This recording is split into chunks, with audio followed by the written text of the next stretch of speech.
Madness takes its toll as warriors, myths, and mayhem are unleashed in Hellblade: Senua's Sacrifice.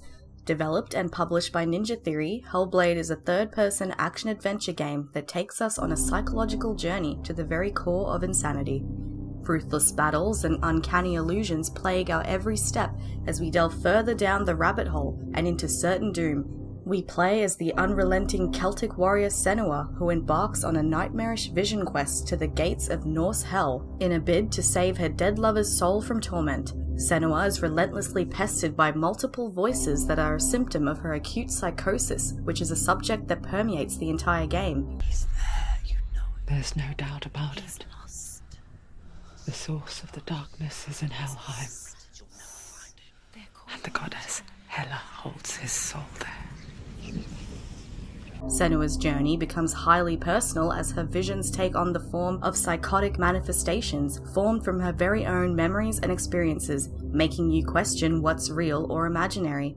The voices that haunt Senua were recorded through the use of binaural audio to simulate three-dimensional space. This technique not only heightens your experience, but also ties into the game's plot. During development, Ninja Theory consulted with various mental health experts to convey this sensitive subject matter thoughtfully and accurately.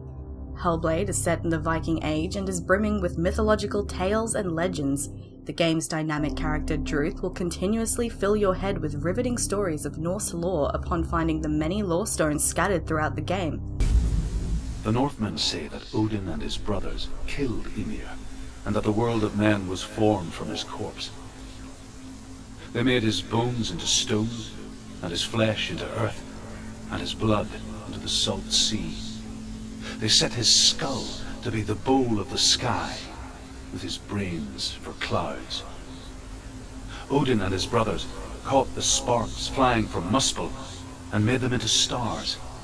And to protect the new world from the giants, they used Ymir's great curving eyebrows as walls.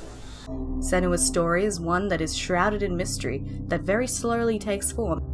Hellblade is extremely linear and leaves you with very little room for exploration. The entire game will only take you roughly 8 hours to complete. You'll spend the majority of your time solving various puzzles with a mix of combat thrown in here and there. You won't find any hand-holding in Hellblade. In fact, there's not so much as a tutorial or even a user interface to lead you. The only way of remotely figuring out what you need to do is listening to the incessant voices that speak to Senua. These voices question Senua's every action, making you second-guess yourself. The voices play an intrinsic role in combat, from telling you when enemies are close to death to warning you when they surround you. Watch out!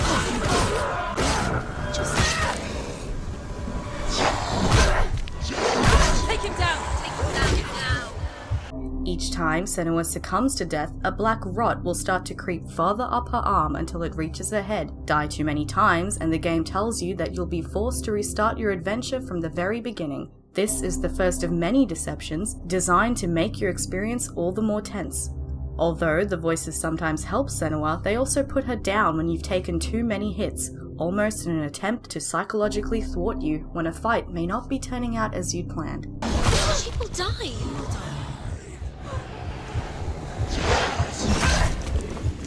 The combat itself in Hellblade can be tedious, with enemies always feeling like they soak up too many hits.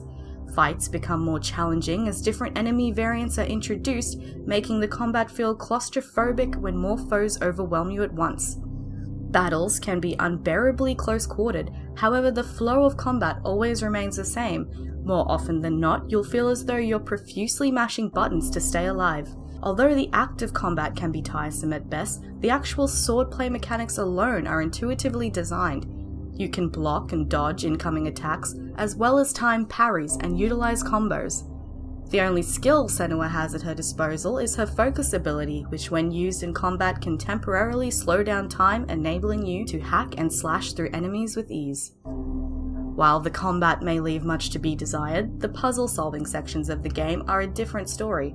The puzzles you must solve include opening sealed rune symbol doors, locked gates, and navigating through illusions.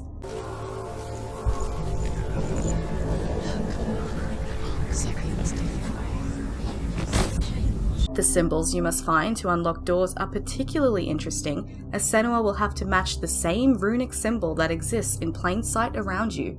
Not only are these puzzles clever and let you interact with your surroundings in an innovative way, it also serves as a good plot device, with Senua's mental illness allowing her to connect shapes and patterns in the real world. It goes without saying that Hellblade is a visually stunning game with impeccable sound design and cinematic gameplay.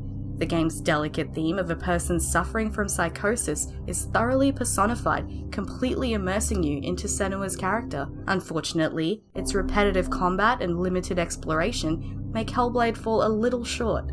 In the end, Hellblade: Senua's Sacrifice thrives as a thought-provoking experience rather than an actual game.